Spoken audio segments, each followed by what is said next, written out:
നരകത്തിലേക്ക് ചെന്നു. അവിടെ പുരുഷന്മാരുടെയും പെണ്ണുങ്ങളുടെയും റേഷ്യോ നോക്കുമ്പോൾ പെണ്ണുങ്ങളാണ് അവിടെ കൂടുതൽ. അപ്പൊ അവര് ചോദിച്ചു, നബിയെ ഞങ്ങൾ എന്താ അങ്ങനെ നരകത്തിൽ കൂടുതലായി പോയത്? നബിയെ ഞങ്ങൾക്ക് എന്താ കുഴപ്പം? അപ്പൊ നബി ഞങ്ങൾ പറഞ്ഞു, നിങ്ങളെ തൊട്ടിലും പിടിച്ചതിനൊക്കെ ശപിക്കുന്നവരല്ലേ, ശാപത്തിന്റെ വാക്കുകൾ പറയില്ലേ, ലക്ഷണം കെട്ടത് അങ്ങനെ പറയാറില്ലേ? പിന്നെ നിങ്ങളുടെ കൂടെ ജീവിക്കുന്ന ഭർത്താവ് എത്ര പെർഫെക്റ്റ് അല്ലെങ്കിലും അയാൾ ചെയ്തു തരുന്ന സൗകര്യങ്ങളും കാര്യങ്ങളും ഒക്കെ ചില നേരത്തെ നിങ്ങൾ മറക്കും.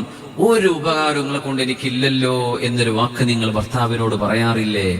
അതുതന്നെയാണ് നരകത്തിൽ കിടക്കാൻ കാരണമാകുന്ന രണ്ടെണ്ണം എന്ന് പുണ്യനബി സ്വല്ലല്ലാഹു അലൈഹി വസല്ലം. ഒന്ന് ശാപവാക്കുകൾ, അത് ആണുങ്ങൾ പറയുന്നവരുണ്ട്, പക്ഷെ പെണ്ണുങ്ങൾ ചിരി കൂടുതലാണ്.